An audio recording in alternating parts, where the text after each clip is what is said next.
In this video, we're going to talk about the one type of video you need in order to blow up your business. But not just about what that video is, we're also going to talk about how to structure and create that video too. Let's go.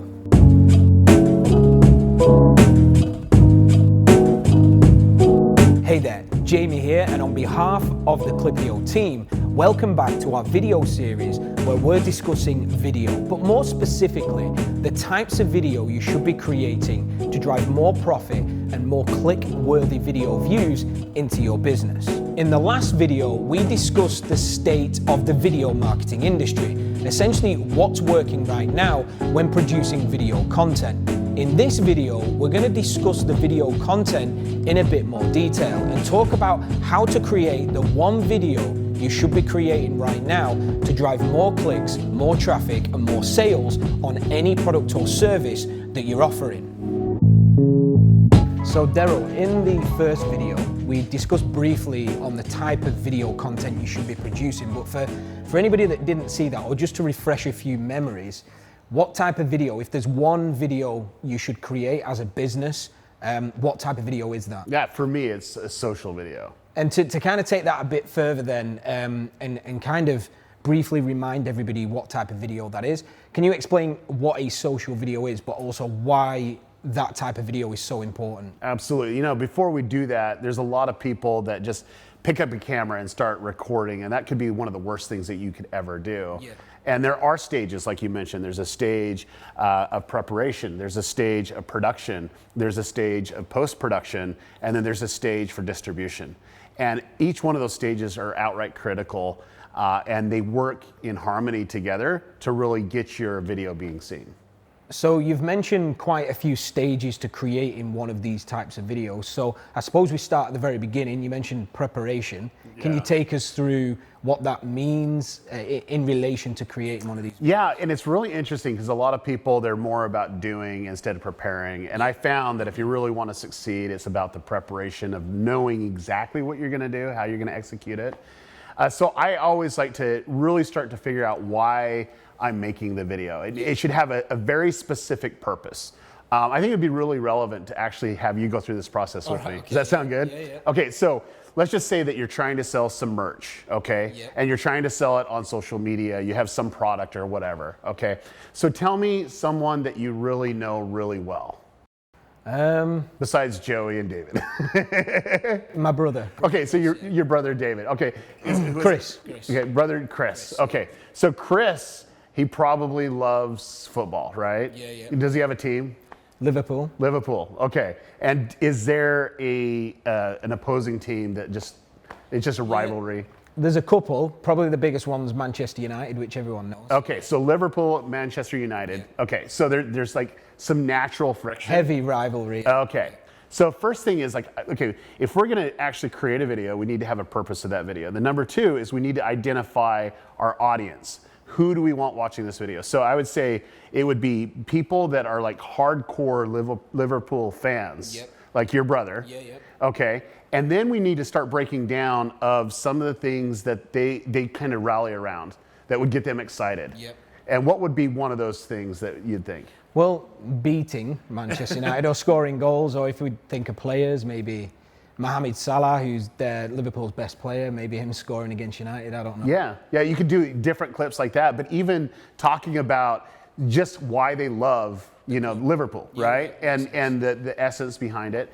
So I like to try to identify a couple things. These are bullet points of what would really that person that would be watching this video really resonate with. Yep. And then two, I do research. Like I want to go out there and even know how well I know someone, I'm like, what else is going on out there? So I do some research online, trying to see if there's anything that's trending, especially when it's dealing with the topic at hand. So like for Liverpool, is there anything that's going on that would be in the news that would be relevant to the video today? So when you actually have those bullet points of things that would actually get them excited or something that's going on, I then try to think of what value can you actually bring that individual. So there's like 3 ways that you can actually bring value with video content. You can aspire, you can educate, or you can entertain. And sometimes when you're really good, you can do all three at the same time, or you can do two of them. That's when you're really, really good, when you're really giving it a lot of thought in it. Now, that being said, once you do that, I try to figure out what value you're gonna bring to your intended viewer. And in that video, I try to bring those bullet points and then bring some type of value. So whether it's like creating loyalty to his team or talking how bad the other team is, that's some value that he'll actually find. And what's the first thing that you think that he's gonna do once he feels that connection with the video? Probably share the video. He's gonna share it with not only one person, but he's gonna share it with everybody that really likes what's going on, you know? And so that right there is outright critical. Then the next thing is really trying to explain what would be a great hook. Because like you literally only have a few seconds to grab his attention. And I'm like, okay, what can we do to grab his attention without sound within 1 to 3 seconds? You know, and maybe it's a caption above the video that says, you know, Liverpool sucks.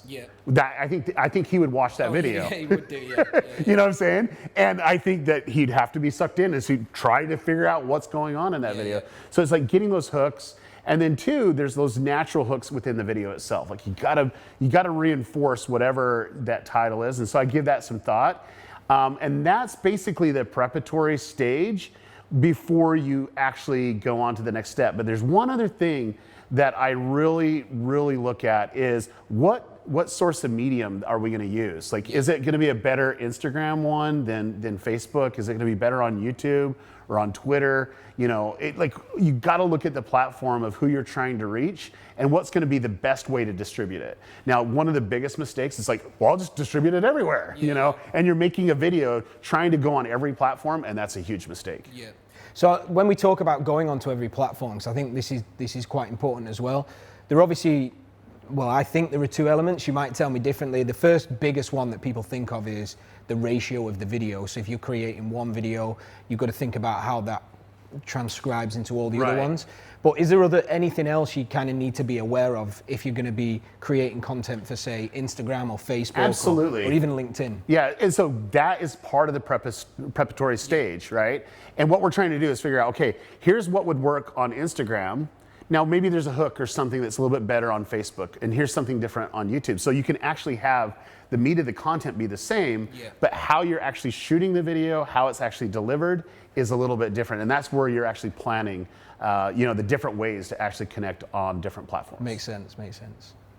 Okay, so that makes total sense. But one thing I want to circle back on really quickly is you mentioned if you're creating video, one of the thoughts everybody has, I mean, I've had this before when I've created video, is I'll just share the same video everywhere. Can you kind of elaborate on why that's a bad idea and that's a kind of a bad thought process? Yeah, no, for me, it's like you have content and you can share it on other platforms, but it needs to be changed. Because the way that you view on Instagram is different how you view on Facebook, and how you view on YouTube is how you view on LinkedIn or Twitter. And so at the end of the day, what we need to do is really know how people consume content on that platform and make content that would actually work. And that's the big difference. Now, you can go through the same production and say, okay, I can take a portion of this. It's like you might have a 10-minute video on YouTube, but you're gonna only slice out maybe 2 minutes or 3 minutes on Facebook because it's gonna perform a lot better that way. So we've discussed the first stage of preparing for a video, planning a video. We then move to obviously production and creating the video. So can you talk a little bit about how you would then approach that? Yeah, now we did a lot of research beforehand. We were doing a lot of preparation. Now we want to start executing on those things. And for me, there's a formula for every video. And this formula is what creators need to create for themselves. And there's a few components to this formula that is universal for everyone. The first one is, which we already prepared for, is a hook. We literally need to grab their attention. Now, that hook is different on YouTube versus Facebook. Let me give you an example of that. So like on YouTube, the hook would be at like 5 seconds. And on Facebook, it's gonna be completely different because you might have audio on or not, and you maybe only have maybe a 2 to 3 seconds as they're kind of flipping through their feed. And even on Instagram, it's gonna be different. And so looking at that, it's like that hook is like the most important part. And I would actually put a lot of effort and energy to try to figure out how you're going to captivate people's attention and how you suck them into the content. Now, after the hook, you can actually reinforce your brand. So if you have a brand, you can have a branding element. This is an optional thing. It really depends on what type of video content you're creating, you know, and then two, you're moving into the meat of the content. Now, here's something that I found over, 40 some odd billion video views. It's like people have a tolerance to watch. Yeah. And I don't know if you've fallen in this category, but I've been on Facebook before and I've never turned on the audio. Have you never? Yeah, you just watch the captions and stuff like that. I do. I catch myself. I'm like, why didn't I turn it on? Yeah. It was so much better with sound, right? But it's like, people consume differently at different times of the day. But what I found is if you can hook them, if you can get that hook, whether it's on Facebook, on YouTube, on Instagram, you literally have them for 20 seconds. Yeah. And that 20 seconds should be your gold. It's like you have to reinforce that hook, or you have to reinforce what your value proposition is to get them in, whether it's a title or a thumbnail or however you're pulling them into that video. You have to reinforce that, because if you don't, you're going to have the hockey stick effect. That means all the people that start watching it start to leave. Yeah. And you're totally not going to have anyone watching it at that time. And so you have to reinforce it. And that point when we were talking about your brother, it's like if you add one of those other elements that it's like, I like this video, like totally go from there. That's where he'll stay on a little bit longer. And if you get 20 seconds, if he can get to that point and really feel some type of connection to the video, they'll watch another minute. Does that then lead to more engagement on the videos as well? So then they'd be more prone to obviously commenting. Yeah, absolutely. It's like as you're connecting with them and you're speaking their language or however you're going into it, you're connecting with them on an emotional level. And that they feel a part of something, and they feel like obligated. It's like something that humanity feels obligated to do. It's like when you find something cool, you're like, hey, you got to check this out. Yeah. We have to do that. We have to do that virtual word of mouth. And that's where it's so powerful. And that's what these social videos do. And so after the core, basically, of the content, you have to have a call to action. Yeah. And you might not think, well, if it's a social video, I'm not really doing it for, it's just more of an inspiration, or it's just a video or whatever. That call to action is still key, because are you trying to grow an audience? Remember when we talked about what's the purpose of the video? Well, if it's to sell products, we need to push them to a landing page, or to, hit that, buy button right below the video. Or if it's for inspirational, maybe it's like a hashtag or something to unite a cause. The list goes on. So is that all for production? Like a lot of people put a lot of thought in how things come together, and just like what type of camera to use and so on and so forth. But I think for me, it's like be flexible. Even though that we prepared, you probably have a script and have like that, you're gonna have things come to you when you're actually doing the video that you're like, oh, this would be a lot better if we did this. And shoot different variations. Like you have time, just shoot some different variations. Hey, maybe this will work better than this. And that will help you with the post-production stage. Now, presumably you would take the content you've just shot, whether it's on your phone or whatever, into an editing suite or into a post-production, I suppose. Right.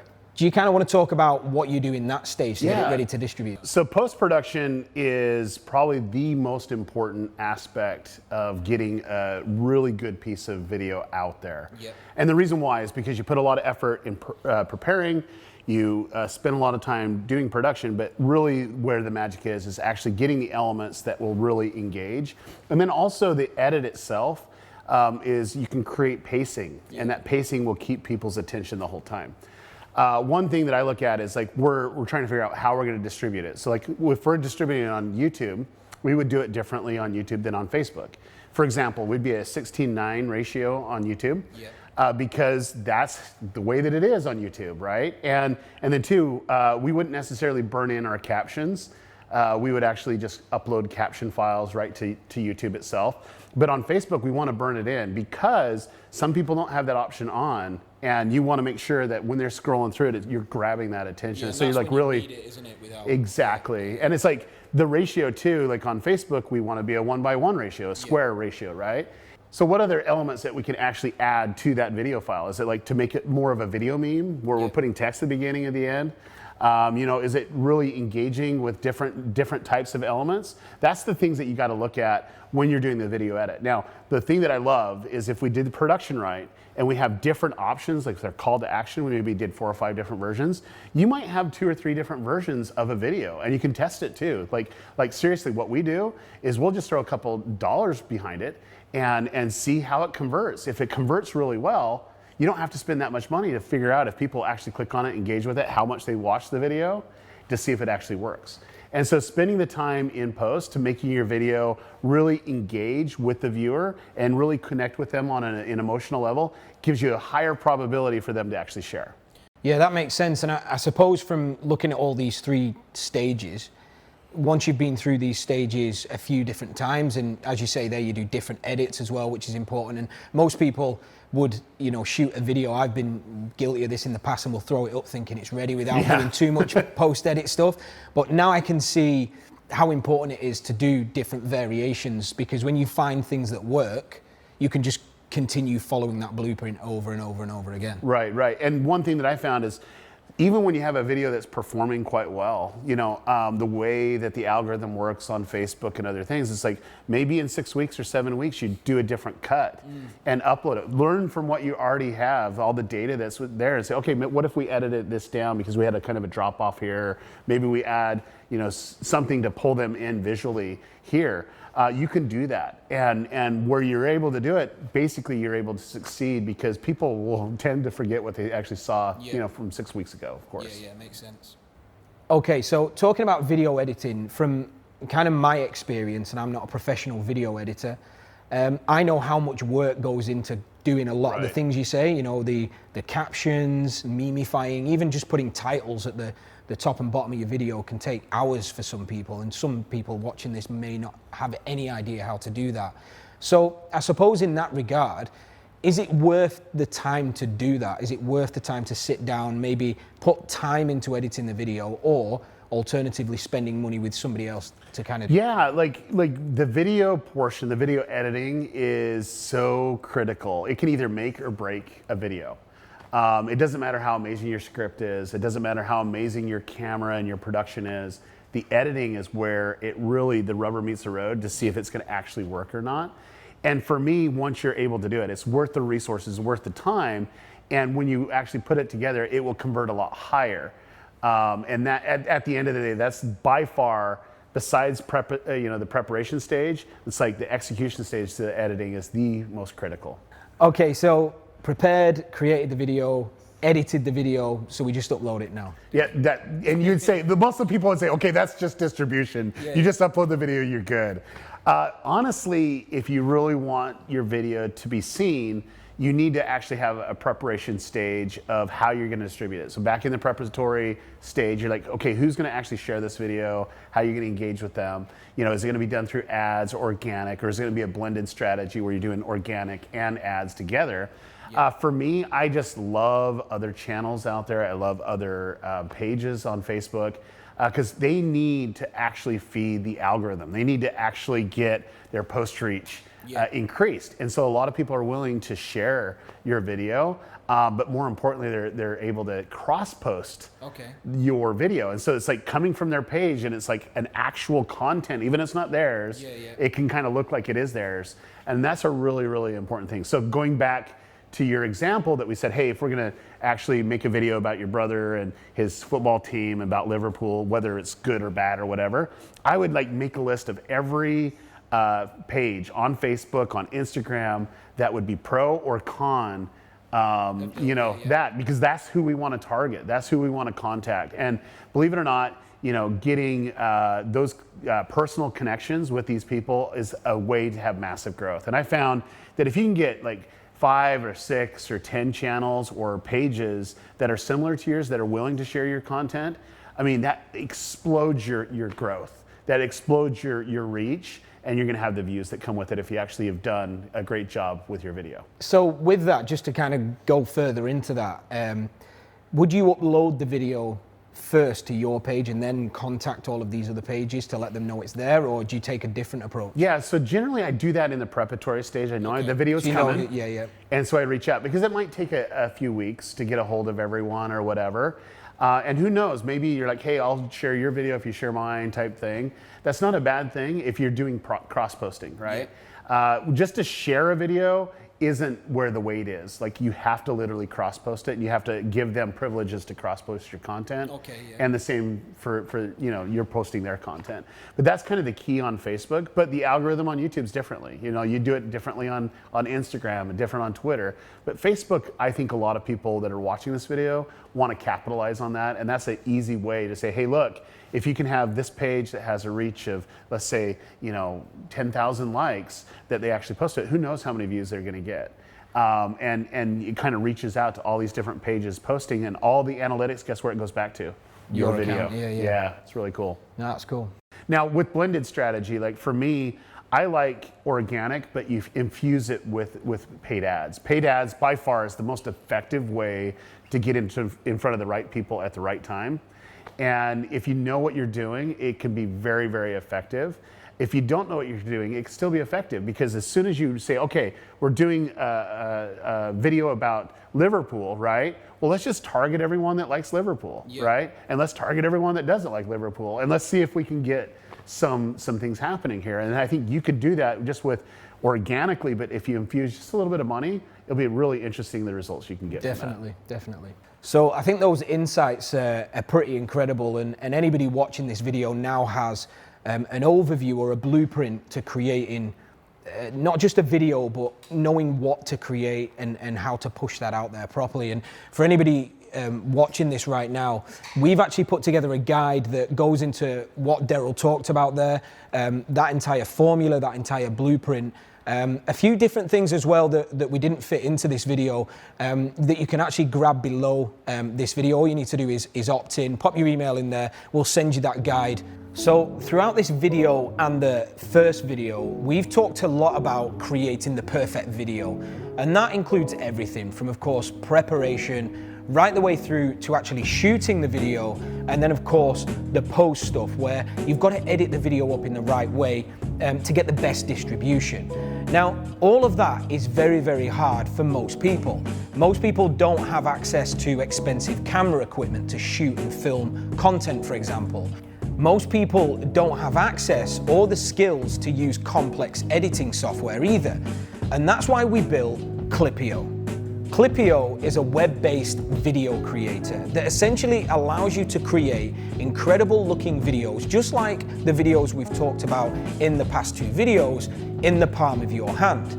We're talking about shooting content, we're talking about adding text, adding graphics, animations, and we're also talking about adding captions, emojis. All of that stuff can be built and edited right inside of Klippyo. Now, the main reason we built Klippyo was so that it's accessible to absolutely everybody. And we're talking, even if you've never created a video before, you want to get into video creation for your business, or you're a professional, you can create what you can create anywhere else right inside of Klippyo.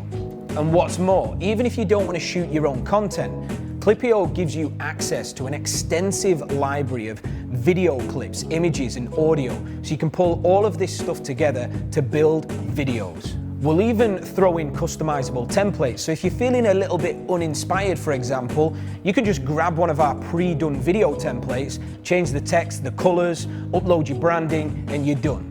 Klippyo is the ultimate video creator, and it's going to change the way both beginners and professionals create video moving forward. We cannot wait to show you it. So make sure you enter your email below. In the next video, we're going to pull the curtain back on Klippyo and actually show you how this platform works and how it's going to change the way you create video content for your business. We'll see you in the next video.